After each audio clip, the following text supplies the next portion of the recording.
The sun was setting on the horizon as Ethan wiped his greasy hands on a rag, standing in front of his small, worn-down auto repair shop. Business had been slow lately, and money was tight, but he never turned away someone in need.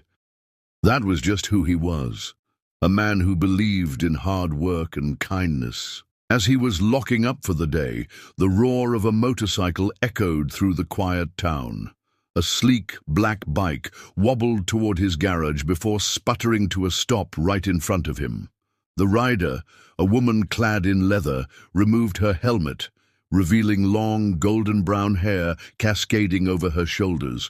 Her striking green eyes met his, filled with frustration. "Hey, I think something's wrong with my bike," she said, stepping off and inspecting it, as if hoping the issue would magically fix itself. Ethan chuckled. "You came to the right place." He crouched beside the bike, scanning it carefully. "What happened?" "It just started making weird noises, and then it stalled," she replied, crossing her arms. Ethan got to work, checking the engine, inspecting the fuel line, and testing the battery. As he worked, the woman watched him intently, curious about his calm and collected demeanor. Most mechanics she had encountered were rough and impersonal, but Ethan seemed different, genuine. After a few minutes, Ethan wiped his brow. "Looks like a clogged fuel injector. It's a simple fix, but it'll take a little while. You can wait inside if you'd like." The woman hesitated before nodding. She stepped inside his humble shop, looking around at the rustic decor. Old posters, shelves filled with tools, and a few framed photos. One caught her attention, a young Ethan standing beside an older man, both covered in grease, but smiling proudly. "Who's this?" she asked, pointing at the photo. Ethan glanced over. "That's my dad. He taught me everything I know about fixing cars and bikes. This shop was his before he passed." "I'm sorry," she said sincerely. He shrugged. "It's life. He worked hard, and so do I." Something about his response struck a chord with her. Unlike most men she encountered in her world of luxury and wealth, Ethan was content with what he had, even if it wasn't much. She extended her hand. "I'm Olivia, by the way." He shook it firmly. "Ethan." As he returned to work on her bike, Olivia observed him closely. There was something admirable about a man who used his hands to create, fix, and build. He wasn't driven by money or status, yet he carried himself with quiet confidence. She had spent years surrounded by men who only cared about wealth and power. Could it be possible that someone like Ethan, who didn't even know who she was, could be the kind of person she was searching for? Ethan finished up tightening the last bolt before stepping back. "All done. Should run smoothly now." Olivia straddled the bike and revved the engine. It purred perfectly. She looked up at him, genuinely. "Impressed. You're good at this." "Been doing it my whole life," he said with a modest grin. She reached for her wallet. "How much do I owe you?" Ethan hesitated.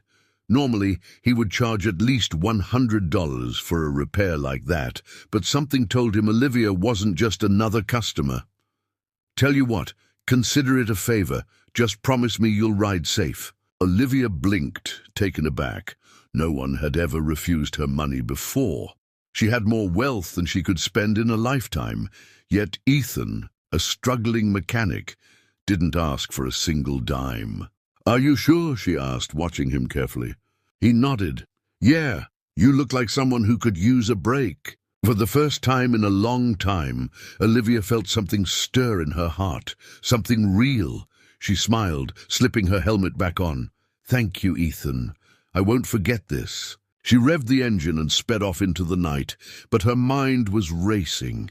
She had found someone different, someone genuine, and she wasn't going to let this be their last meeting. The next day, Ethan went about his usual routine, but his thoughts kept drifting back to Olivia. There was something about her that lingered in his mind. He didn't expect to see her again, but fate had other plans. Just as he was finishing up a repair job, a sleek black car pulled up in front of his shop. The driver stepped out and opened the door, revealing Olivia. Except this time, she wasn't in biker gear. She wore an elegant dress and designer heels, her presence exuding authority and grace. Ethan's jaw nearly dropped. Olivia? She smirked. Surprised? You could say that. He wiped his hands on his rag. What are you doing here? She took a step forward, her confidence unwavering. I wanted to see you again. Ethan raised an eyebrow. Why? She took a deep breath. Because I think you're the kind of person I've been searching for. Ethan crossed his arms. And what kind of person is that? One who values kindness over wealth. One who doesn't care about status, but about people. Ethan chuckled. I take it you're not just a random biker then. Olivia smiled. No, I'm Olivia Carter, CEO of Carter Enterprises. Ethan's eyes widened. He had heard of Carter Enterprises. It was one of the biggest corporations in the country. You're serious? She nodded. Dead serious. Ethan let out a low whistle. Wow, and here I was thinking I did you a favor. You did, she said softly.